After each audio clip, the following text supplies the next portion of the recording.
All right, man, you got the flyest in the room, Fly 9 Noreaga, and we're live on the 3 Count podcast with the host. You got the illest, you got the red dog, and the flyest in the room, Fly 9, man. We're going to chop it up, man, on the 3 Count podcast.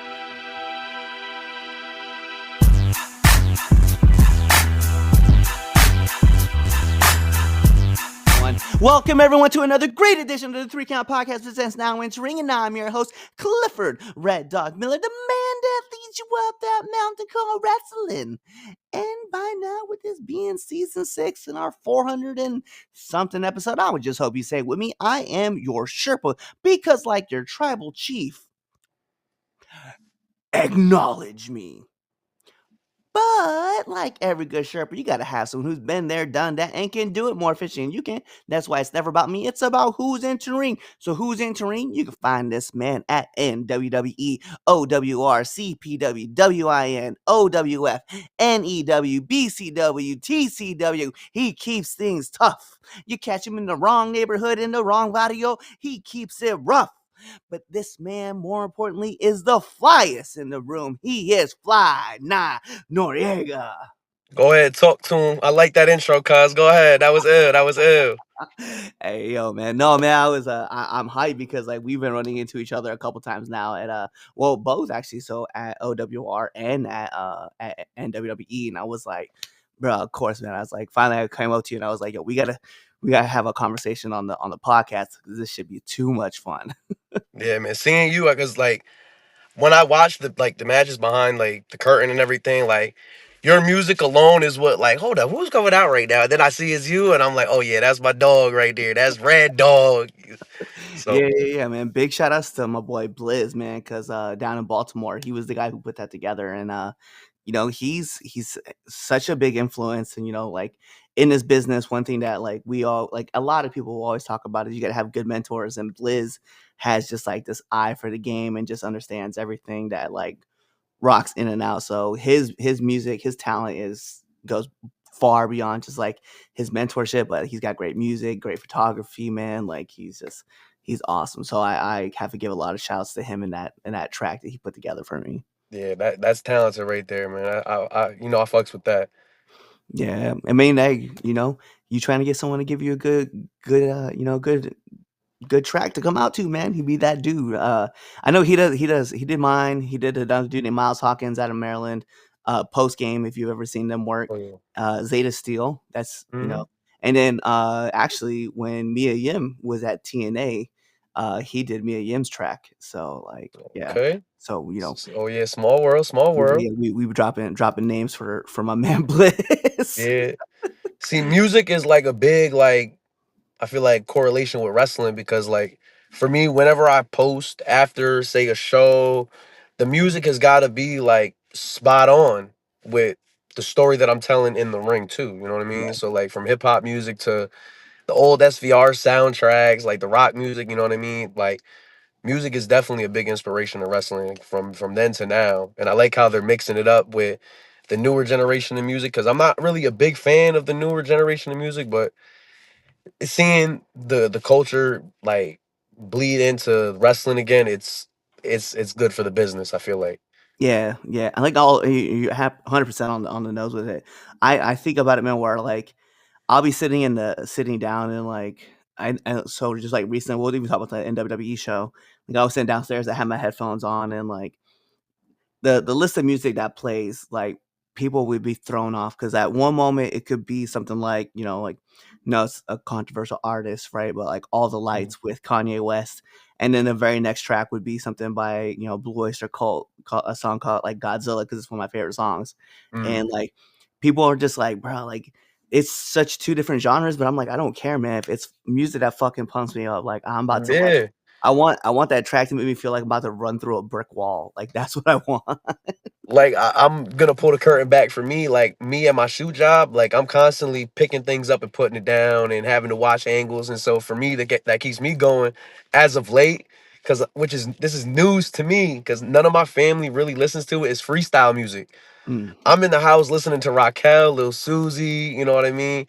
I'm really listening to TKA. I'm really like, I got some deep cuts in my playlist, man. I mm. can go from freestyle to reggae music to hip hop. to Marvin Gaye. I listen That's to a cool. lot of music, like the OJs. Come on, man. I'll Yeah, name no. drop some of my names on my playlist though. Yeah, my playlist, my buddy was in the car, my buddy's from Honduras, and, he was like, "Okay, Cliff, like, this is not the style of music I expected to listen to," and I was like, "Alright, man," but I mean, we literally are at one moment, I mean, we could be listening to, like, Catching Villains from Mm. Teen Titans Go, and then also we're bumping, like, Noreaga, Nore Yeah, come music. on now, Super Thug, Super Thug. And we bumping like Oye Mi Canto, right? And then everybody's just like, holy shit, like, what is this? And then like the next track right after that, I'll tell everybody, Jelly Roll will be playing like right after Yeah. that. So it's just like, yeah, I love it. I mean, I heard Fred Durst from Limp Bizkit a long time ago, and that this will age me. He said he was on the MTV Awards, man, and he said that music is the soundtrack to your life.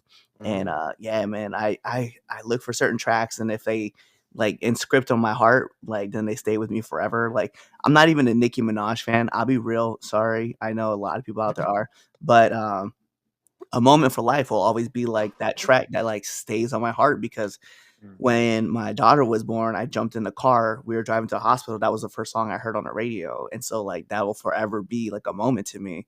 But Hmm. like not that we try and get sentimental here, but you gotta have like good music. Good music gets you through like a whole lot of shit. Hmm. Like for me, my theme song to bring it back to wrestling is "I'm So Fly" by Lloyd Banks, and a major curtain puller on this one. Like when I lost my tooth when I was like a little one, my mom instead of like the tooth fairy, instead of putting like a little dollar bill or whatever it was, I ended up getting the Hunger for More CD by Lloyd Banks, and I played the hell out of that album till the speakers blew. Nice. So that right there, that soundtrack alone, little did I know 20 odd years later that I'd be the flyest in the room. I'd be fly nah, you know what I mean? So like music is definitely a big inspiration. Yeah, I remember when that album dropped and, like, all the stuff that G Unit had ran right before, like, everything, and then obviously with 50 coming out, I just remember, like, it just seemed like those guys couldn't miss at all, whether you was It was hit after hit after hit. yeah. Like Seamus says, banger after banger after banger. It's like for me, and I'll even instead of listening to like their main albums, I'll go listen to their mixtapes on YouTube, and I'll find songs. I'm like, oh damn, I didn't even know that that was a song or a beat that they sampled off of. Like when I first started, like I'm big on the 15 seconds on Instagram for the Mm, stories when it comes to music. I'm very big on that. If it isn't hitting right, I'm not gonna post it at all. Like one of the very first songs I used was by G Unit for one of my promos, and it was mm. Fatality off of one of their Yeah. mixtapes, and that's a deep cut. Nobody really they're like, oh damn, that's a G Unit song. Yeah. That's a great track too. I know, like, when I started really getting big into, like, figuring out, like, different tracks I wanted to post up with, man, like, I think about, like, because to be fair, and most people watching the show, I've been around. I was born in '85, so like the soundtrack, the mixtape is just massive. So I'm like, Mhm. I'll think about like how do I want certain things to hit, certain parts I'm looking for. Like I remember one time I did when I was like just trying to show off like my spine buster, and I was like, what would be a great track to put to this? I was like, oh, let me go get a POD, boom, like because every time it hits, like you can just see it. And Yeah. I was like, yeah. So as soon as I get started up, I was like, oh yeah, we went on fire with this one. And then like again, there's other times where I look on fire by Lloyd Banks, right? Bring it Hmm. back. Like, yo, let me pull this in because like, I'm like, yo, my moveset is just it's sick. So I want to showcase that. And like I think about like a lot of different I love putting good music to everything. And then like some people will be like, well, that track's whack. I'm like, well, fuck you, man. It's not meant for you. It's meant for me. And Yeah, I it's enjoy meant this. for the content, bro. Maybe if you would read between the lines, you'll understand what this post is about. Maybe you'll understand, but you're not woke enough. Right. Well, one of my friends what's funny though is that like a track that I never thought would be like in my playlist that's constantly now is Immigrants from the Hamilton the remix album that they had out. And like, man, I've been like Snow is constantly playing, like Snow the Bunny is constantly playing in my list now because I hear her and I'm like, oh, this is an artist I can relate to because I love the fact that she can flow, in Spanish and flow in English, and then she does Yeah. it and she does it seamlessly, and I'm like, bro, she's so good. It's not a product, my fault, but yeah, I love the fact that she's so fly with everything that she says, and then she had this line where she said, fuck, it was that she was talking about picking peppers. She was like, but Peter didn't pick peppers. He just underpaid Pablo, and I was like, this is Oh, sick. And that's a then she, deep line. yeah, but then she was also talking about we America's ghostwriters, and I was like, oh yes, this is so true. Like I love this. And she's just like, I just love saying, like, I find these fun lyrics that I'm just like, I'm gonna find a way to put this somewhere in like my in my video so that someone can Mhm. find it, right? Like I think about lyrics, like especially it was funny because my boy Chaz, he had a track. He they was telling me about brand new, and I heard Lil Wayne on there when he was talking about I got brand new zeros, like like how brand new zeros like a bag of Funyuns, and I was like, Yeah.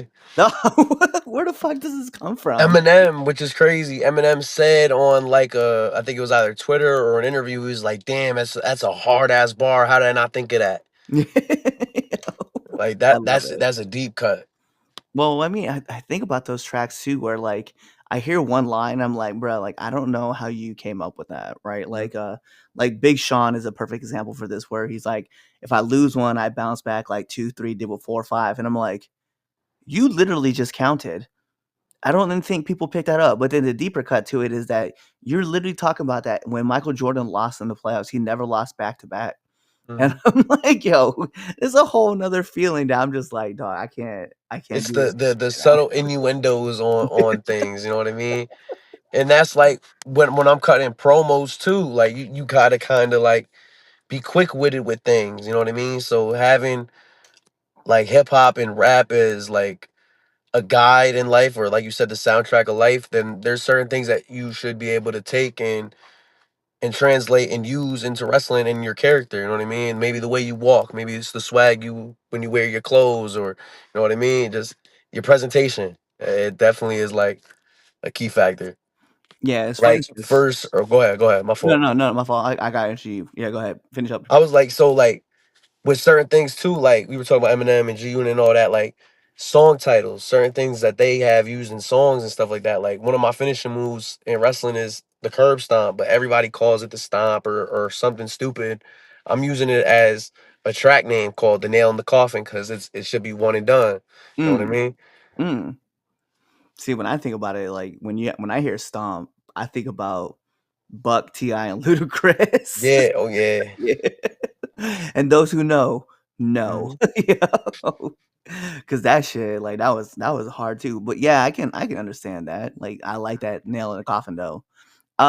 It's funny because like for me, man, like the track that I come out to is actually called Punchline, and I was Hmm. like, I hadn't had that in my finisher, and actually, if you listen to the track, it literally breaks down my move set.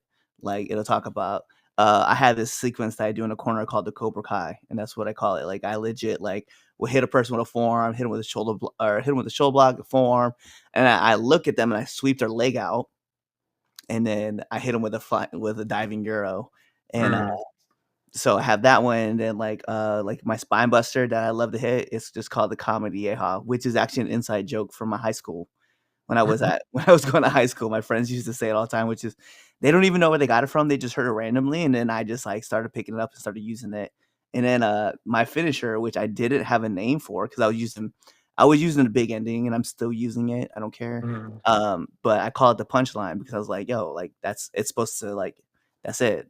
That's the end of the joke. Like Hmm. you watch your favorite just get his ass beat and then got hit with a And punchline. he's landing flat on his face. Yeah. It's almost like an exclamation point. Mhm. Wow. Yeah. End Yeah, of a sentence. you threw everything you had and you just landed on your face. That's all it is. Yeah. Mhm. It's funny because I didn't think about that, but now that we said it here, yeah, credit to Fly because that's how it's gonna be now. When people ask me, why do you call it the punchline? Because you threw all your best shots and you still ended up on your face. I like that. Mhm. That's the run. Yeah, and, like, what was it? Shit. like certain moves and everything like that, everything has to like tell a story. Like, and you want to like have a call back to high school. One of my friends who I used to do backyard with, he's like one of my best friends to this day. We'll call him at like one of the most random times, and we could be on the phone for an hour or two. But his old backyard name was Thought Destroyer, and this is before the Canadian got really popular in wrestling. Right. So now I use the Thought Destroyer as a wrestling move as like a nice little like tribute and callback to my boy Lewis from school. I like that. So Okay, it was funny because I went through 2 eras of, like, backyard wrestling before I ever found my footing, like, in the business, which, like, mm, one was back in, like, 2004, 2005 before I joined the military, and then everything happened, like, afterwards, like, right before 2020, I wrestled, like, 10 months in a backyard, and then I got trained professionally, and then went about my business and started handling stuff from there. mm, I'm gonna have to go back and see if I can find videos of me in the not in the second or the first iteration of my backyard run and just see if I could pull back some stuff that I wanna hit. Because now I'm like, mm. you got Like me that's thinking where about I all was this hitting the stuff. curb stomp. I used to hit the curb stomp in the backyard with my friend, and I was like, man, once I get into wrestling, like especially like real training and everything, they're gonna be like, nah, you can't do that. That's a mark move or whatever it is. It's a TV finish, and I'm like, well, I do it differently. Like I'm not landing on my feet. Like when I jump up, I'm I'm falling on my ass when I do it because I'm putting every little bit of strength I got in that to like stomp your head into the mat. Like I said, nail in the coffin. It's Mm. the end all be all. See, it's funny because like, one of the things that I've always wanted to do, and I haven't found a way to implicate it or put it in yet, implement it in my set, is I wanna do David Banner's finisher from Fight for New York, where he literally jumps on dude's back and just starts clubbing him, and then just, Mm. like, stomps him. I'm like, "Yo, I just think that would be so hard to watch." Like, people would just be like, "I don't know how to react to this." I'm like, "You don't. You just leave Which your is jaw on the crazy is floor." that game engine was initially supposed to be for one of the like recycled WCW games. So like imagine the game we would have got with WCW characters like that in Def Jam, which would have been Yeah. insane. Well, speaking of, like, a beautiful mix of, like, wrestling and music, like, that game, I tell Mhm. everybody that game is perfection. Like, it doesn't get better than that, like, at all. Like, there's Like just that was like peak years of gaming. Like I feel mm, like you would, for me, I remember because I was like I was born in '99, but like there was peak years of gaming because I had every single PS2 game. I had no memory card, so I had to leave the system running. Come home, mom turned it off, so now I got to start all over again. So like I remember playing San Andreas and never actually beating Grand Theft Auto San Andreas, and I've made it my mission to like do it this year. I actually been replaying it, no cheat codes. I'm like halfway through the game finally, but I'm doing everything like side missions and everything as I'm going because mhm, once I'm done with it, I'm gonna be like, yeah. yep, I'm done. I did it finally. Another thing off my bucket list that I wanted to do. That's awesome, though. I think about, like, cause actually, I have, Fight for New York on my phone, and I'll connect my PlayStation controller to my phone, so that way I can just run, like, a little bit of matches here and there. So I'm, Mm, like, going back through and playing it all over again. I'm just forgetting I forgot, like, so much stuff that was, like, in the game that, like, is in that you can do, right? So, like, you run into Jacob the jeweler, and I was like, "Jesus, there's a name that I haven't heard in years," oh right? my god. You talk about, like, you can pick up Fat Farm shoes, and I was like, "I had a pair."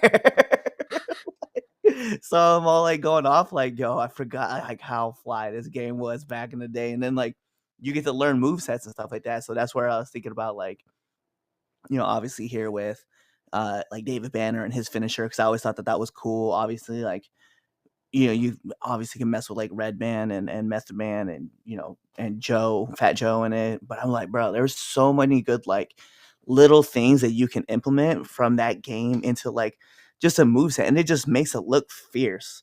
And I'm like, Mhm. bro, I'm like borrowing all my stuff from this game now, bro. Like I don't care. Once like the pandemic hit, because I was already training before the pandemic hit, but once the pandemic hit, everything kind of hit like a major pause. And I was playing 2K19, and I could tell you that I played that game so much that the soundtrack is kind of burnt in my brain. So every now and then, like a random thought will come in, and it'll just be like, Eddie Guerrero's theme song, following up with how my soundtrack was listed up. Oh, here comes Batista's. And like I kind of knew, and then oh, here comes Post Malone or the Ric Flair drip songs coming up. Like I just kind of knew, but I would study the move sets. I would kind of like the way I did it was I picked five moves I could do to your head, five moves I could do to each of your arms, your core, your legs, and then instead of having five moves of doom, I got 25 moves, and then not every single match I have to do the same thing, working Right. that body part. I could boom, I got this move. I could cycle this out. Okay, boom. I don't want to drop somebody on their head, so let me do another move that I know is safer, like a back suplex rather than a Saito because I know this person can't take that. So it's you got to be able to work with your surroundings, but that sound or the move set right there definitely is a big factor if you want to try to like figure out a move set for your character and what you're gonna do as a performer. Yeah, no doubt. I mean, I think about that too, where it's like I hit 5 moves and it's 5 moves I can hit like on everybody like safely. And I know Hmm. I can do this because I've done it pretty much with everybody. Like I've worked with guys who were like 100 pounds, and I've worked with guys who were closer to 400 or 500 pounds, and still been able to hit the same move set like Hmm. with no problems. And I like that though, the idea of like putting 5 moves with like different body parts, because then you know what I mean, like the crowd can't be like, oh well, here comes the spine buster. Oh, here comes a Here German. Here comes the super kick. He's gonna hit him with a super kick. he's loading it up. Like, yeah, I know I am. You know, Hmm. you guys are all anticipating it, so I'm about to change it It's all because up. wrestling is very predictable nowadays. So the best thing as a performer is to keep the fans on the edge of their seat. Like rather than oh yeah, Roman Reigns is gonna hit the spear. All of a sudden he doesn't hit a spear. You know what I mean? He does something different. You know what I mean? Is constantly trying to evolve as a performer because yeah, you're trying to get your shit in, but you also gotta get yourself over as a performer. You know what I mean? Maybe one time I'll hit him with a clothesline. Like as of late, I've been using the enziguri, and I know for a fact my enzy is it's deadly looking. So I'm like, you know what? I know I can get that over as a finish because it just looks that fierce that I'm gonna take somebody's head off. And people have been using clotheslines. JBL used a clothesline. It's a simple move, but like you said before, if it's really effective and you can hit it on anybody out of nowhere, it's like an RKO. Yeah. Boom. Yeah, yeah, no doubt, man. I think, you know, another move that I feel like a lot of people it'll make its comeback, right? Like it's just and Big Show used to hit it all the time. It's just a punch, bro. Hmm. Like just a good solid right or a good solid left. That's all you need. That's all I you was need. gonna say for if you were trying to change up your finish from the punchline, bow, one solid punch. You know what I Yep. mean? Just find it. You got to find the right person to be your practice dummy. So Yeah. you know what I mean? Because they're definitely gonna eat them a couple of times when you're trying to work on it. But you got to work with somebody that could actually. Oh, I can take that punch. All right, go ahead. Let's practice it again. So you know what I mean? Because the same thing with my enziguri. I've done it thousands of times, so it's like I know where I gotta keep my foot placed when I'm going up, or I'm swinging my leg so I don't put somebody at risk. Yep. Same thing with that punch. Yeah. Yeah, I think about well, cause like even for like for me, I mean, I don't know. It'll be a lot of different moves I'll figure out. And I know a lot of people will be like, cause the funny joke is like people ask me like why I hit the punchline. Like why do you use Big E's ending? I was like, well, he's not using it right now. So Mhm. I can use it. Like, you know, I know he's out of commission because he's got a hurt neck, but you know, that just means it's an awesome finisher that no one's using right And now. it's So I not just even go that you're stealing it; you're paying homage. yeah, I was like, and I love Big E because I'm a big goofball just like he is, only he's just like thick funny, and I'm just And he got no neck. he got no neck. Yo, alright, so we've been talking about like movesets and music, right? Influence and stuff. I'm just kind of curious though, like what was the moment, man, where you were like, all right, I'm gonna make the jump and go some, you know, because we talked about being in the dark arts. Mhm. What was the moment that you were like, all right, I'm gonna make this jump? Into like wrestling, Yeah. the pandemic hit, and I kind of like I had nothing when I moved into my apartment when the pandemic hit. So I'm kind of just like sitting, empty walls, TV laid up against the chair because I ain't have nothing to really put my TV on, and all that. Really, at that time, it was wrestling. When I was before I had the apartment, I was living out my car, and what would I turn back to when I had a bad day? wrestling. And I suffered through the dark eras of wrestling like many fans now, and it kind of stuck with me and I never fell out of love with it. So I knew for years when I was in school, when I was a kid, that this is what I was born to do. You know what I mean? Like I'm just I've been watching videos from this past weekend and I'm trying to get that feeling back from over the weekend, cuz like some wrestlers will tell you it's a high that like you can't ever feel or describe. You got to be there, you know what I mean? So being at shows, I was always like feeling the energy, and man, I knew wrestling was going to be something that I was going to do always. Since I was a jit, since I was in high school, and people that come up to me now on social media or people that I work with, they're like, damn, like they're seeing old posts about me or may have known me from many years ago. And they're like, oh, wow, you're really wrestling now? Like, holy shit, you were talking about doing this when you were working at Dunkin' Donuts or whatever it is. And you constantly like were talking about it. And now you're actively living your dream. Like, good for you. And that's the stuff that makes me proud. I had one of my friends from high school hit me and he was like, bro, when you start dropping t-shirts and you start putting stuff out there again, bro, I'm gonna buy it all. Like, because he remembers me talking about it and constantly putting that over, like, I'm gonna be a wrestler one day. It was never a doubt in my mind that I would not become a wrestler. It was just a matter of when. Yeah.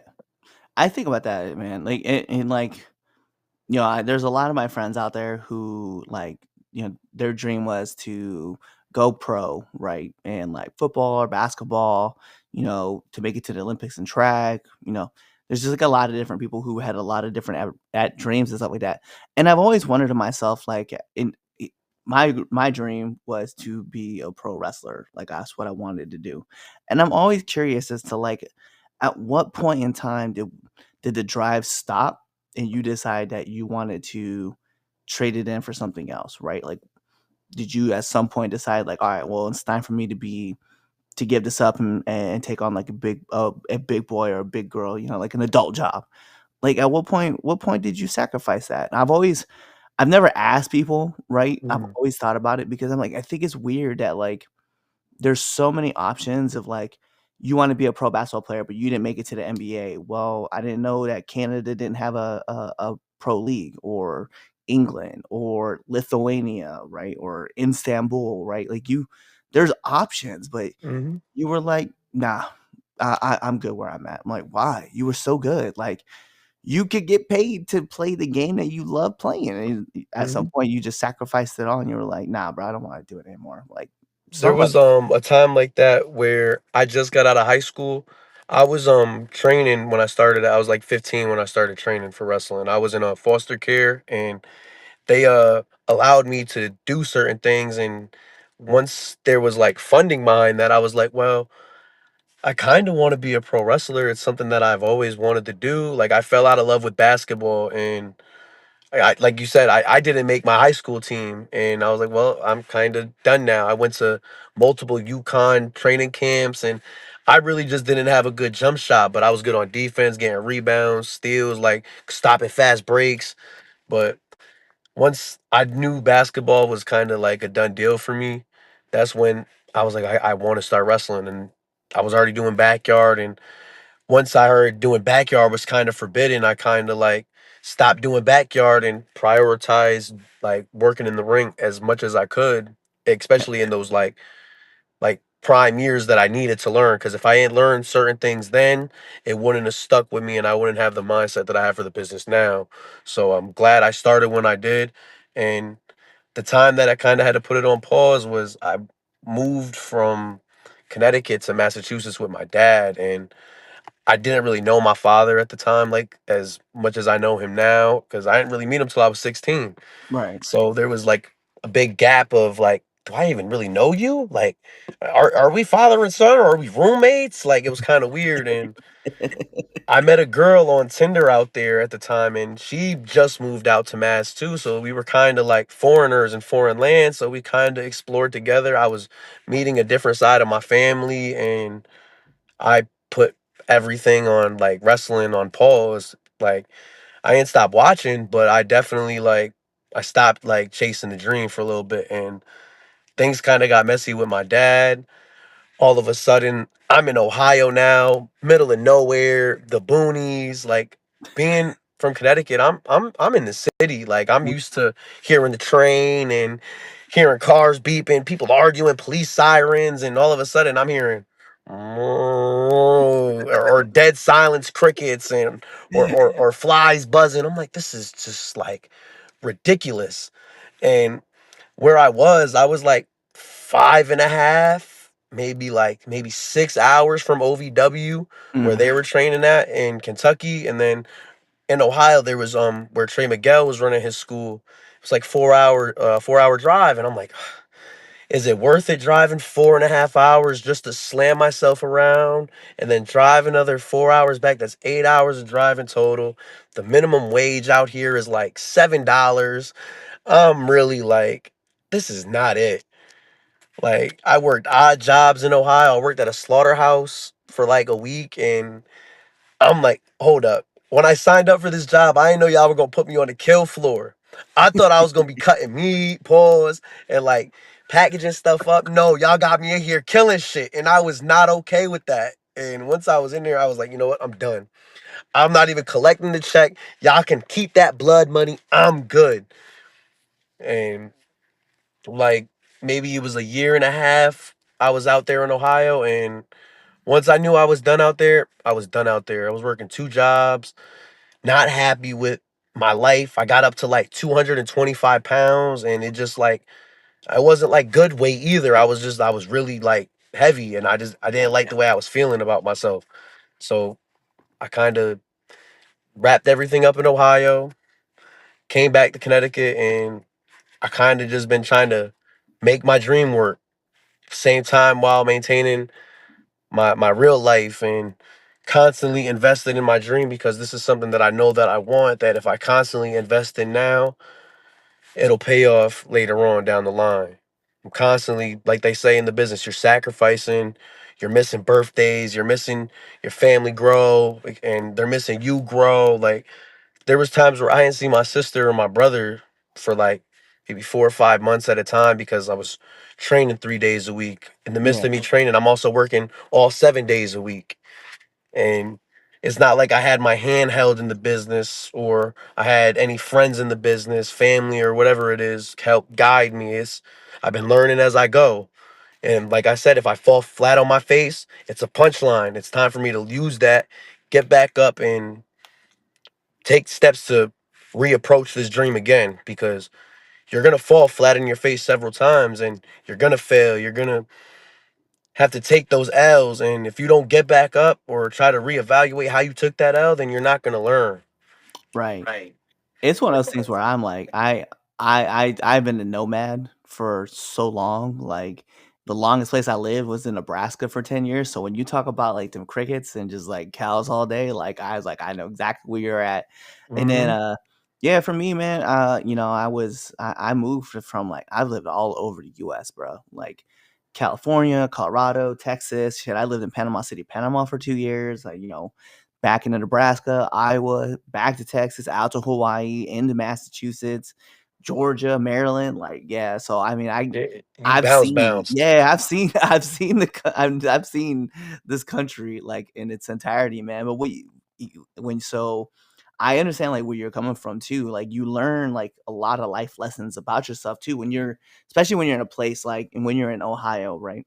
Like you're out in this whole different area, you're learning all new things like, man, can I do this? Can I hang out here? What's I'm not used to all this kind of environment. Everybody's so nice. That's the one thing that I think a lot of people kind of Yeah, forget. that threw me off too. Like, hold up. There was definitely like a couple of weird people that I ran into out there, but more or less it was like, hold on. I'm not used to the hospitality. Like, I'm used to if I flash my lights at you to go, hold up, why are you sticking your finger out the window? Like, Yeah. you know what I mean? But out there, they're like, oh, thank you. So, like, I bring stuff like that back to Connecticut. Like, I'll be driving my work truck, and all of a sudden, like, I'll see somebody walking, I'll wave. Sometimes people will be like, try to hide their face or something, but I'm like, "Hold up, like, I'm just being friendly." It wasn't like I know you, Yeah. but I was, so it's funny because like, my wife, who is from Massachusetts, we moved down to Georgia, um, and Georgia would be like a whole lot of Ohio and, like, Nebraska, right? It's just mhm, real like, depending on what part of I mean, listen, like, you could be Omaha, Nebraska, and Atlanta, and in, like, Cincinnati and Cleveland are the same cities, right? I just tell you guys straight up, it's the same cities. And so, uh, when I was living in this place called St. Mary's, which is like 30 minutes, 40 minutes north of Jacksonville, Florida, right? So my wife's not used to this like Southern hospitality where she was in Walmart and she was checking out. And yo, this girl came up to her, this older lady, probably like 40s or 50s. Shoot, did you hear about the game last night? Man, little Jimmy he ran for 240 yards last night on 22 carries and he had 3 touchdowns. My wife was like, "I don't care." mhm. She's like, "Leave me alone." And I'm like, "Yo," I was like, "Sorry, but you're gonna have to get used to that because everybody in this community, everybody knows your business, and unfortunately, it's just life. That's how it works down there." So I'll paint the picture of my Ohio. Like it sounds like a Netflix movie, right? So I meet this girl, Massachusetts. She takes me back home for her graduation because like she was a year younger than me. So I graduated the year prior. She graduated the year after, and she was like, "Do you want to come to my graduation?" Sure. I meet her family. Her mom's a real estate agent. Her dad's the high school principal, also the football coach. Her brother's in the army. Her sister's an alternative lifestyle type kid, and she was cool. So everything is like, hold up, this is just like way too like Netflix, like sitcom. Like her grandparents lived right down the road. They had an alpaca farm. I was shaving alpacas. Like, hold up, like everything just was different for me out Mm, here. mhm, So like real life Netflix movie. So I kind of was like very uncomfortable to that lifestyle. And for me, I come from like not trying to get too deep into it, but I come from like a broken family. So it's like seeing mom and dad and grandma and grandpa all in one room. And I'm like, hold up, this is just y'all are too nice. Hold up, this is kind of making me uncomfortable. Like, hold on, I gotta pull the collar a little bit. I gotta hold on.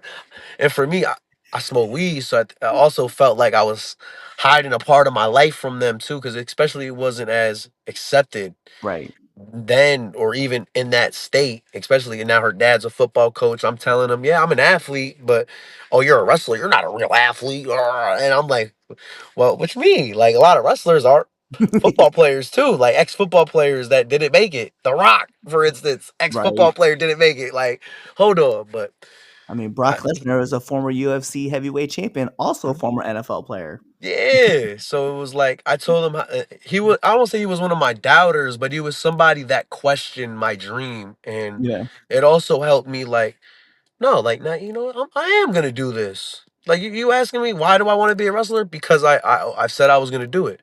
Why did you want to be a football coach or a football player? Because you said you wanted to do it, and you didn't let nobody stop you. So I take what you're saying. I hear your words, but I'm still gonna do what I'm gonna do, and this Mhm. is my dream right here. And that's the thing though, is my problem is I remember I have this friend, she's a teacher out in Indianapolis, right?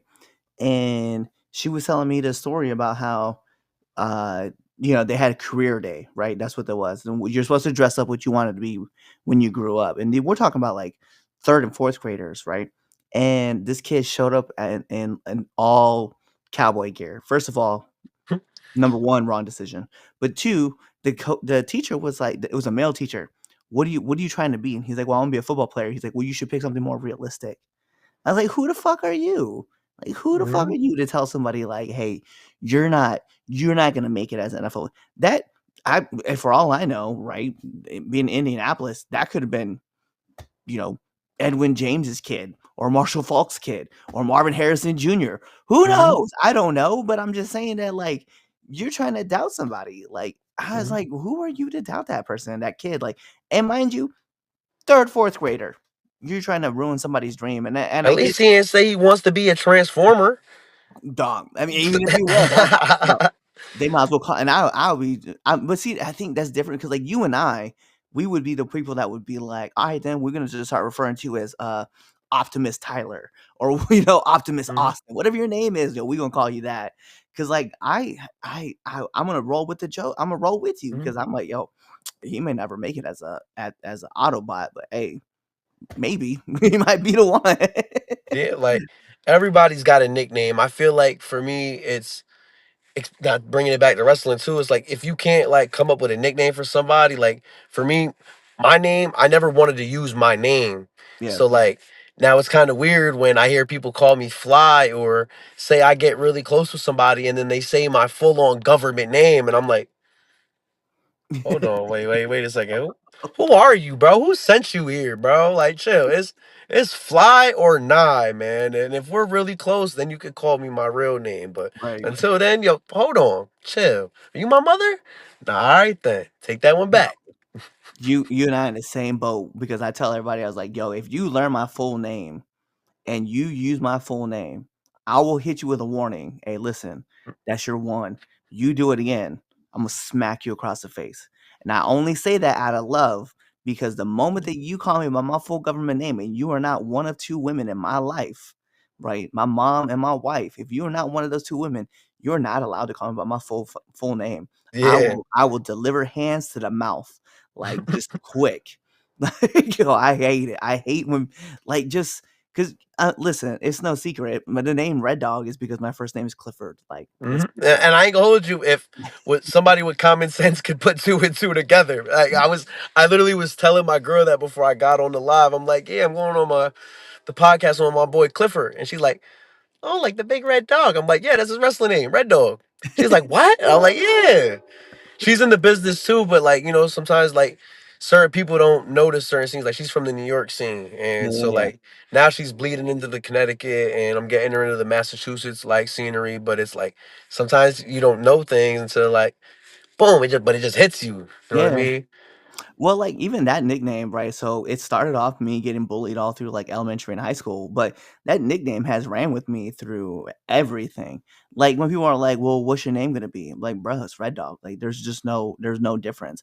Even in the military, like my my my name, my call sign was Red Dog up Mhm. until like the last year that I was in the military, and it got changed because they referred to me as P&B, punches and bunches, because I wouldn't hit you with one punchline. I'd hit you with punchline after punchline after punch after punchline. And so they're like, I can't take you seriously, man, because you come too quick with the jokes. And I was like, Mhm. I mean, it is what it is. Like, yo, you I can ain't hit gonna me hold any you. If way I you was playing Modern Warfare 2 or something, calling it back, bro, I could see you being like like one of the side characters, like, oh, that's Red Dog right there. You know what I mean? Like that shit just works, it works well. Well, actually, one of my friends was playing, was it Grand Theft Auto? It was either Grand Theft Auto or what's the game with the hackers? Watch Dogs. Watch Dogs. They found a Clifford Miller in Watch Oh Dogs. my god. So they sent me the photo and everything. They're like, "Yo, I found you in Watch Dogs." I was like, "That's crazy." And it's probably like an AI generated name, but it all of a sudden, hold up, like now that hits too close to home, bro. The algorithm is algorithming right It's got now. me. It's got me. I'm in the Matrix. Like my nickname, which is crazy, I was like I said during the pandemic, it was COVID season. So when I'm in the house a lot, I'm listening to music or I'm watching movies, playing the game, and one of the songs in my playlist at the time, especially around like the pandemic hit around Easter 420 season. So like I came up with a highest in the room playlist for my 420 party, and all my people came over and was listening to this music and it just hit me because I was brainstorming different like character names and I wasn't really too sure if I was gonna use Fly Nye or Fly Guy Nye, whatever it may have been, but then the nickname hit me as I'm listening to Travis Scott's Highest in the Room. I'm like, Fly Nye, the flyest in the room, and it just like hit me like a punchline. You know what I'm saying? But it's something that hit me, and Like Eminem was coming up with the Slim Shady persona, and he stated on interviews he found it out while he was sitting on the toilet. And I kid you not, I had my sitting on the toilet moment where I'm screaming, and like my girl runs up the stairs and she like cracks the door, but she's like, "Are you good?" I said, "You're not gonna believe it. The flyest in the room." She's like, "For what?" And I said, "That's my new moniker." And she's like, "Oh my god, that works." Like, but it was something that in that moment I knew I stumbled onto something right then and there. Yeah. And then Fly Guy Nye also is a callback to high school to like one of my old friends that like she liked me, but I didn't know she liked me like that, and I didn't see her like that. But she always used to call me Fly Guy Nye. She's like, "Oh my god, you're so fly! Like, look at the way I dressed in school. I always had like, at the time I had short hair, chin strap, like I had everything on point. My outfits looked nice, so it was like I didn't really think twice of it. And then now here I go, flash forward like almost 10 years later, and she was an inspiration or and an influence to helping me become this wrestler. And she knew it too, what my dream was. So they never second guessed me. You know what I mean? So Yeah. that's how Yeah. the flyest in the room was born, man. Me sitting on the toilet. Pause. There But you that's go. real. That's reality behind it. Yo, let me ask you this question real quick before we hop into my favorite part of this podcast, right? So, what's one of the hardest lessons you've had to learn being in the business? My social media presence, Mm. big one, because I developed the rap early on, like on my career, and people would think that I'm either shooting on somebody or I'm poking the bear or I'm pushing too much on things, and I had to learn to fall back. But since I developed that reputation early on, now people think all the time whether I'm cutting a promo or say if I do blur the lines a little bit with reality, because I like reality based wrestling. I don't like the hokey dokey shit, and it's over fictional. You know what I mean? It's too soap opera. So like I like being able to blur the lines, and sometimes people see the intensity behind the things that I'm doing and sometimes get triggered or get scared and get upset. So now I'm learning how to satisfy all, categories of like departments of people that are watching, or all the critics, like, but there's always going to be a critic regardless of what I'm doing. And something, since like I broke my leg last year, like in the middle of me working, and I was at a show in Queens, and that right there alone was, let me stop. Let me just stop everything I'm doing right now and reevaluate myself. I check myself into therapy, and like I'm active all the time. So for me going 7 days a week to being on my ass, I had to really like reapproach my dream, like I said, and sacrifice certain things. So I sacrificed posting on social media unless I'm promoting on shows. I stopped commenting on certain things that had nothing to do with me so I can mind my own business. And now, especially since like maybe my name will get dragged through the mud or get brought up in situations that has nothing to do with me, like now I'm at work. I don't touch social media. I don't touch Instagram. I don't touch Facebook or nothing like that until I'm clocked out for the day. Got nothing else to worry about. And now here I can go full fledged into my other full time job with wrestling. I could either post, I could promote, whatever it may be, come up with some content ideas, new promo ideas. But my biggest thing, like you asked, is my social media presence. I don't want no more bad heat or bad juju on my name, man. I'm just trying to clean my rep up. It's 2020 fly. It's my year. It's time for me to buck the hell up and be a man. Yo, I feel that on a lot. So it's funny because like I'm not active enough on social media. So I was like, all right, let me start figuring out some ways to get more active. And so what I started doing about 4 years ago is I would, when I was living in Maryland, I used to be at this show called 1CW, at this company 1CW. And Mhm. I met these guys who ran this photo company called J Lee Photography. By the way, I huge I've shout seen out. their work. I've seen their work, and there's a Yeah. lot of talent that I've worked with that I've seen their work. They're great, great, great, great pictures. Love them to death, and they know this. So, like, what I started doing was, and they never. So it's funny because if you look through their photography, you'll see me somewhere popping just randomly. But like, what I started doing was interacting with their photography in different aspects, right? So like the typical poses you see guys, they do like the fist pose, mm, The jacked arms, yeah, yeah. to look at my championship belt, right? And so me randomly, I'd be like, yo, hold on. Let me barely poke my head into the shot, right? Like almost like I'm sneaking in. Like, so they're like, okay. So I was like, just trust me. So I started doing that. I started looking like up in the sky. I started looking down below, right?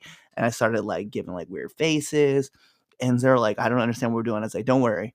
And so what I started doing is on Twitter is like I would tag them in posts where like somebody would be like talking shit and I'll see like the word dog just like mentioned. And I'm like, did you say dog? And it was a photo of me like barely poking through my head to like interact with the post. And so people were like, wait a minute, did you really just take like a whole set of photos where you were just engaging with just random photos? I was like, oh, 100%. I was like, that was the plan. And so now like that's how I do it. So I'll just like You're I'll have like turning yourself into a meme yeah. without memifying yourself. You know what I Right. mean? And so, like, so many people are like, "Oh, that's so clever." Like, I never thought about doing that. I was like, yeah, I was like, I randomly thought about it and I was like, I think this would be funny. And I was like, worst case scenario, if it doesn't work, it's just it was Listen, one you photo. shot your shot, and Yeah. if you bricked, you bricked. But if you hit, guess what? You hit the jackpot. You going Yep. home with something good. Like You I s was just watching something online today about, and I've seen this clip 1,000 times in different interviews, but it's the people's elbow.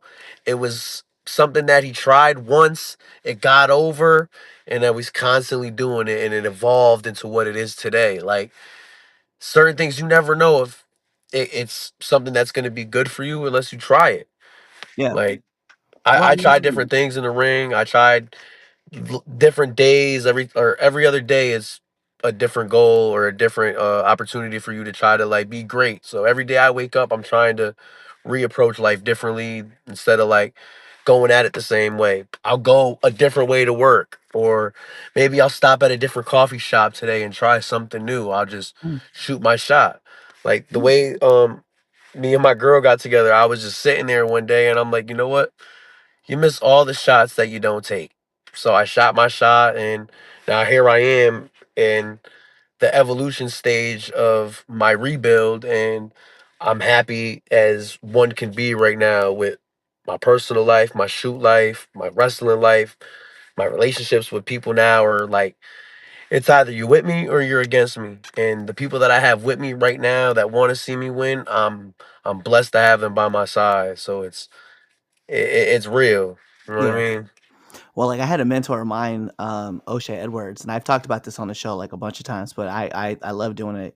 So he always talked about like you have acquaintances, you have friends, you have your family, the people on your team, and the people on your corner. Now, not everybody's gonna fit in those categories. Like your acquaintances are your acquaintances. Those are the guys that you see once or twice. You say what's up, and just kind of see them go.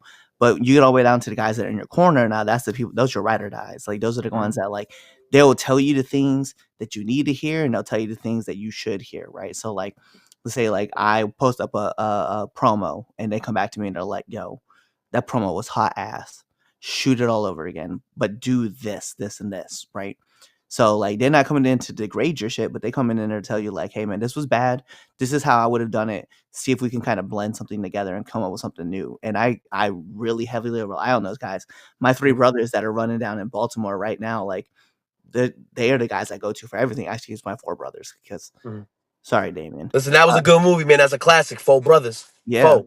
but we have our little faction, man. We always talk about pure ignorance all the time, and yeah, so we're always bouncing ideas off of each other, figure out new ways to spin, new storylines, to get new faction, get our faction kind of put over around different areas, talking to different people about everything. So it's cool. So I always end up running my ideas by them, and then I'll shoot a promo, and they're like, "Yo, I like this promo. I like the way you said this. I like how you do that.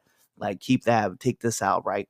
Because like I started off originally as like the super serious like mercenary, and then I got to Mhm. be like the really playful, like happy go lucky, like I'm gonna cut these promos in different ways, which at the time were fun. But now I kind of was like, I kind of want to switch this back over to more of a serious type role, but still keep like the comedy in there, like because I don't want to take that too far from it. And like now this whole new version of Red Dog, which has been dubbed the West Coast Red Dog, is is like one of my favorite like iterations of the character right now. So I'm like, yeah, we're gonna work with this for a while. And one thing too that I see about your character is I see a lot of like authenticity with how you present yourself now. Like if I were to see older footage and be able to like decrypt and give you constructive criticism, I'd be like, listen, there's certain things that you might have did a little funky, but now you're doing it like this, so you kind of found your way. One thing that I used to do when I, like I told you during that pandemic times where I'm at practice and I'm recording things from training, or maybe my first couple of shows I did, I'm showing my casual friends that don't really know anything about wrestling or anything about like the secrets behind the business. Then they're like, well, is it that the fake stuff? And I'm like, no, don't use the F word in my house. So, but I would show them that and they're like, well, maybe when you did that one move, you bring him to the other corner and then you slam him in. Because I used to do like an Oklahoma Stampede and I called it the Nye Way to Hell. But I used to do it to one corner and then boom, power slam. And they were like, bro, you can get more out of that move by bringing him to one corner, then you're still holding him. Now you drill him into the other corner, and then you promo, bop, big slam. And I heard that from one of my casual friends, my big homie Lex. And once he said that to me, I was like, you know what? I like that. I'm gonna do that. Certain promos too that I cut. I'm very like my worst critic. I'm sitting here watching promos and I'm like, no, that doesn't feel like Fly Nine. That doesn't feel like Fly Nine. And Mhm. I'm usually one take, and if I don't like the first take, I'll do a second one. And if I don't like the second take, I'm throwing it all away. I'm starting fresh. Yeah. That's just me. But there's people that watch my promos and will give me feedback like, bro, that was such a great promo. And I'm like, damn, what about the part where, but they don't notice it, where I may have almost stumbled on my words, but I caught myself. I see those things. And even watching my old matches back, I'm like, damn, I maybe blown up right there, or damn, I could have did that move a little better. Right. But I'm very hard on myself, and I feel like me being as hard as I am on myself is what's also making me like keep my like skills sharpened at the same time. See, I feel Constantly like like trying to be on top of my game. and see, like, me going into like, I'm going into my 6th year now, and I find myself being, like, hypercritical almost to the point where it's like, I was I ran a match at Focus Pro, right? And I I thought I did terrible. Like, I just didn't think it was a good match. Uh, but my family were there and they were like, "Bro, that was so awesome. I had so much fun. This was this and this, this and this, and this." And everybody kept telling me in the back, they're like, "No, it was good. The crowd got into it. You really got them like hot. Like, that's really great. We like this." And to me, I'm like, "Oh, whatever, man. This is terrible." And then like last weekend, I was wrestling at another event in Pennsylvania, and I was like, "Bro, I didn't think I was doing a good job. I thought this was Mhm. terrible. I thought that was bad." And one of my friends stopped me, and he's like, "Bro, you are hypercritical right now. Did the crowd like it? Were you over with them? Did this work? Did that work? Then we're fine." He's like, "Just enjoy. Whenever if the crowd pops at the end, that's all you really need." And I was like, "All right, man, I feel where you're coming from." And I went back and watched the match and I was like, yeah, they have a point. Like, it wasn't as bad as I thought it was. I was like, "There's some stuff that we could have definitely cleaned up," but I was like, "Overall, yeah, it was good. It was a good job." So I was like, that's when Yeah. I like stopped. I was like, "All right, man, I have to, I have to remember. Like, I have to go through the match. Don't think about things. Then the next day, go back and watch it with some fresh eyes. Because if I think about it in a moment, I'm gonna be like, oh my god, like I couldn't handle this and this, and I could, man. If in woods, like they just doesn't. It don't matter at the end of the day." Like with like that feeling that I had this past weekend, I wrestled in for ODA in Holyoke, and then I wrestled for Coliseum in West Haven, and both shows I felt the energy. And for me, since I broke my leg, like I said, one of the biggest things is, am I able to still do this the same um with the same intensity and the same like charisma, the same like high risk reward style of wrestling that I do, and keep up the hard hitting style. And that's been like my biggest like, damn, what if? But I go back in there, and once I take that deep breath and I'm in the ring, it's like all that goes away. Yeah. Cause like I sat on the shelf from June to when I worked for OWR back in November. That was my first match back, and I was like, I don't even know if I'm. still the same person anymore. Like I'm scared to land on my leg wrong. Watching wrestling through that time, I was scared to watch wrestling, seeing people land on their knees or land on their legs wrong. I'm like, it's making me cringe. And this past weekend, I feel like I've tapped into a new level because I came back. I was the baddest heel around here in the Northeast. I feel like, and that's not trying to toot my own horn, but I feel like I was doing certain things that were old school tradition heel like tactics, and maybe I poked the bear too much and I got people a little like too triggered. But if you're not what's the saying say, controversy creates cash, and that's something Yeah, that I constantly have been like, I don't want to have bad controversy, but at the same time it's like if you're not, pushing the envelope a little bit, then what are you doing? yeah, Like I remember at Coliseum, and if you ever get the chance to work a Coliseum show, you have the pre-show meeting and everything like that, all the talent to the ring, and they're breaking down the rules, the do's and the don'ts, and all the don'ts. They're looking at me because they feel like they got to make a new rule every single show. Because especially as a heel, like I was coming up with new tactics of try to like get heat, but everything was just so like I do things that are really like authentic, and I want people to believe the things that I'm doing. So if I'm not believing in the things that I'm doing, they're not going to believe it. right. So I can't call people in the crowd. I can swear on here, right? Yeah, 100%. I've I been can't saying call anybody in the ring a punk ass bitch, but I could call you a punk ass bozo, and then I can get on my spray bottle, and instead of saying bitch spray, it's gonna say bozo repellent because I'm spraying the crowd because they're a bunch of bozos. Like it's now me being able to take what I do in real life, and now I'm just putting a little fly dazzle on it, you know what I mean, and making it PG friendly so I could get away with doing it in certain places. But now that I can't use the spray bottle, I can't. I normally make my entrance because as a heel, I didn't like being in the locker room. So now kayfabe wise, why am I gonna sit in Gorilla or the locker room with all of you? I don't like any of you. You know what I mean? Like that's my character. So now I'll enter through the front door of the building, and now here I am banging on the door like it's an FBI raid.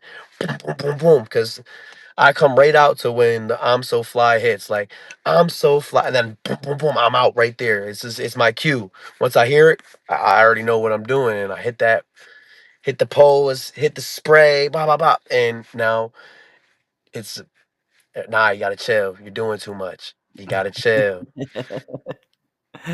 I definitely feel that. It's like that's like with me over at NWWE. I remember one time I was like in the crowd and or I wasn't like in the crowd, but I was working the crowd and this kid, mind you, it's probably like really like maybe like the third or fourth time that I've actually worked as a heel. And this kid was like, "You suck." I was like, "Your mom swallows." And then like I In a get sense, you pulled. ain't probably realize it in that moment, but that's cheap heat. Yeah, but the problem was is that, like, I get pulled in the back and it was like, "Hey, man, like, you should never tell a kid that their mom swallows because they might not know what that means." I'm like, Mhm. Alright, I feel it. I feel you." So this last time when we were working at NWE, I was like, "Alright, let me have Red Dog kinda more PG style, kinda like insults with kids." And this kid out there randomly was like, "You're not my dad." And I was like, "And thank God, because if I was, I'd ground myself and just walk away from the conversation." And I heard the crowd like start laughing. And I was like, "All right, man, like I don't want you laughing at me. I want you booing me, but all right, we'll just go with this for right now." Like there were certain things I do as a heel, and I'm like, why are you guys cheering for me right now? Like, like I'm supposed to be the bad guy. And for instance, I'll use Stevie Legend as an example. Like I wrestled Stevie a couple of times, and I'm getting genuine heat, but the crowd is like, they're on my side. So like I would constantly get told as a heel, I got to do stuff for the crowd to hate me more. So now I got to be more intense when I come out here. And I studied a lot of Randy Orton early on because like I came up '07 era. Like I studied Benoit, Guerrero, like that's my era. So Orton, watching one of his documentaries, right before he comes out, he'll literally sit and just Yeah. and then like get so like red veins popping through his head. And I do that before I go out, and sometimes I've done it to like to the point where I'm making my entrance and I almost pass out because I'm like I'm so riled up now, like, ugh. But I gotta be mean and I gotta be angry, and that was my heel character at the time. And now me doing babyface stuff, it's like I'm doing the same thing that I did before, but I'm just doing it with a bigger smile on my Yeah. face, and the crowd is just eating it up. Like this whole thing with Jeremy, this Jeremy feud that I've been having. He initially said he was gonna slap my grandmother, and I was okay with it. It's heat. Some fans and some people were like, "Yo, bro, he said he was gonna slap your grandma, bro. What are you gonna do?" And I'm like, "I'm just gonna laugh because like it's funny to me. It's comedic." And now I'm doing stuff on social media like I'm dating his mom. I changed my profile picture on Facebook to a picture of me and his mom just to antagonize. It's the story, you know what I mean? And once I got the green light to do that, I was like, you know what? I'm gonna poke the bear as much as I can, but that's villain stuff. Me posting a picture with your mom. That's some Ric Flair and Miss Elizabeth, Macho Man, WrestleMania 8. Like Yep. Ric Flair was the bad guy, but now I'm getting cheered for doing it. Like his mom gave me a kiss on my cheek before our Fatal 4-Way match at the Coliseum show, and old Fly Nye would have got booed for doing that. But now it's me, and it's where I'm at now and how I evolved. The crowd is like eating it up. Yep. Anti like anti-establishment, anti-hero, kind of like Stone Cold. I just do what I want and the crowd is just gonna eat it up. Yep, exactly. That's why I'm gonna think about it too. Like being in WWE, like I know, like there's gonna be I'll get booed for a long time, and then the crowd is gonna shift, and it's gonna be like, oh, we really like this guy. He's Yeah, because they're fun. gonna see you more and more. You know what I mean? They're naturally accustomed to seeing you, and there's certain things you could do as a heel that may be flashy or oh, I liked him doing that. Like I used to get compliments as a villain for one move I used to do, and I used to like enter the ring putting my foot on the bottom rope and I would bounce in, and I'm like, I could do a move out of this. What can I do? Hold on, I'm jumping in. Oh, I can land flat back and I could do an elbow drop. So now I call it the hustle drop, like Nipsey Hustle, because that's a tribute to Nipsey right there. So I'll bounce in off the bottom rope and I'll hit the illest elbow drop in the game. And as a heel, people were like, bro, that's so cool, bro. The way you do that, how do you do that? I'm like, I just did it one time. Literally, I was working with my brother Steve at a show in Rhode Island for TCW, whatever it is, that Yeah. like backyard fed that turned into like what it is now. And I seen Steve just selling right there in the middle of the ring for me, and I had my foot posted. I was getting heat talking to the crowd, and I just seen him right there. I literally lined it up like this, like camera. I'm like, I see him, boom, jumped in, and I landed the elbow drop. And as I'm pinning Steve, he literally like audibles to me. He's like, "Yo, bro, that was money. You gotta keep that." So it was just something working on the fly, and no pun intended, on the fly with Fly Nye, it it worked. So Yeah. I take things because you do certain things. Like in the middle of that Fatal 4-Way 2, they're doing the intros for the match, and I see Matt DeCourt making Jeremy's introduction, and I right as he's finishing, I run up to him and I whisper in his ear, I say, and say he's Fly Nye's stepson. And DeCourt's like, allegedly he is Fly Nye's stepson. The crowd went up, ah, and I'm like, you know what? That was good, but it wasn't something we talked about in the back. It wasn't something we called. It was Right. just genuine, and it was such good shit, like Vince would say. Bro. So we go pop this over to my favorite part of the podcast, which is the 10 count, 3 count podcast, 10 count questions. This how it works, man. I'm gonna fire off 10 questions at you rapid fast, and whatever your answer is, that is your answer. So we're gonna put on the imaginary timer for added pressure. Okay, Bing. And in the words of my favorite commentator, Mike Goldberg, here we go. SmackDown or Raw?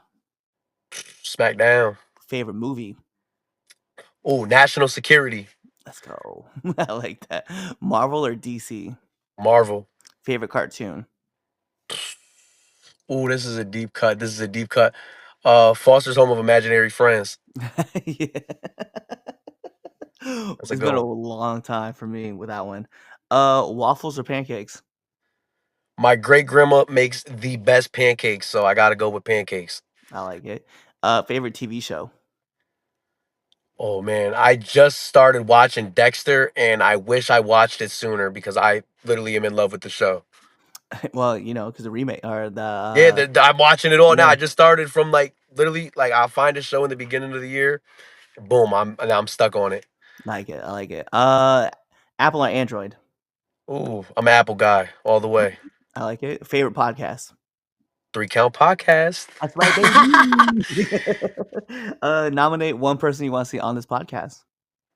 Ooh, I gotta see my son, Jeremy Lacroix, my son, my seed. And then last but not least, my favorite question to ask every single person that comes on this show: favorite curse word? Oh my. It's not like a major curse word now, but like when it first started coming up, it was thought. Now I use that all the time. I try to keep like my curse words PG. Yeah. Yeah, good. You know what's funny though is like I like dropping like a good f bomb, but if you can find like a good PG curse word, like yeah, it hits. It hits. If you Mhm, could just substitute, it hits. So I might have to steal that one too. I might have to start referring to people. Like I like that mhm, one. I like that one, or I like telling people like I'll just censor myself. Like I'd be like, actually, I just dropped a clip on my Instagram where it was me just going off about this dude who kicked me in the back of the head, and I was like, "Who the is that guy?" mhm. So I do like good censored curse words when you do them right. Um, Yo, those are all my questions I have for you, bro. So the last thing I need for you to do is to let my listeners and viewers know where they can find you. Listen, man, you can find me on Facebook at Fly9 Noriega, just like how it is right there in the tag. You can find me on Instagram at official_Fly9, Twitter, the same handle, official_Fly9, and on YouTube at Fly9 Noriega, man. Yo, thank you, Red Dog, for letting me come on, man, and share my story as a platform to use, man. Thank you. Hell yeah, hell yeah. Well, hey, he gave you all of his handles. He told you where you can find them. So what does that mean? Like every great part of a wrestling match, we got to take this home because this is the Three Count Podcast presents Now Entering, and now I'm your host, Clifford Red Dog Miller, the man that leads you up that mountain called wrestling. And like every good Sherpa, it's never about me, it's about who's entering. So who's entering? You see him right there. Fly, nah, Noreaga, and you guys know what to do. Tune into the next episode and be there, or you're legitimately just waiting for all of our social media platforms. You can just subscribe to them there. You're checking us out on YouTube. Just subscribe to our YouTube channel. You're following us on Spotify. You're listening to us on Apple, Amazon Music. You're even checking us out on that dumb that dumb app that has a stupid jingle that goes iHeartRadio or whatever it is. You're checking out our merch on foryourwear.com. You're even buying our merch on prowrestlingtees.com. You're telling your mom about it, your dad about it, your aunties, your uncles, your brothers, your sisters, your best friends, your cousins, and your haters, because well, your enemies, because we love haters too. You're doing all that stuff, or really you're just kind of waiting for this episode to end. You're waiting for the outro, and then you're choosing another episode to listen to. Kawaii. What's up? It is your friendly neighborhood Red Dog, and thank you for checking out this episode of the Three Count Podcast. Whether that was Chaz Friends, Red Dog Friends, Damien Friends, The Films Lounge, Now Entering the Ring, Now Entering 201, or Now Returning to the Ring, all those great episodes, you should really be liking, commenting, and even sharing this with your friends, family, whoever it may be. But what you all should be doing is checking us out on all of our social media platforms at 3Count Pod, whether that's on IG, Twitch, you can check us out on Threads, whatever it may be. And if you go check us out on X, it is 3Count_pod. Check us out on YouTube, as well as Facebook, on Rumble, on Apple Music, on Spotify, all those fun things. Tell your mom about us, your dad about us, your aunties, your uncles, your brothers, your sisters, your cousins, and your best friends and your enemies, because we love haters too. Do all that stuff. And then, last but not least, buy our merch on foryourwear.com or prowrestlingtees.com. Kawaii.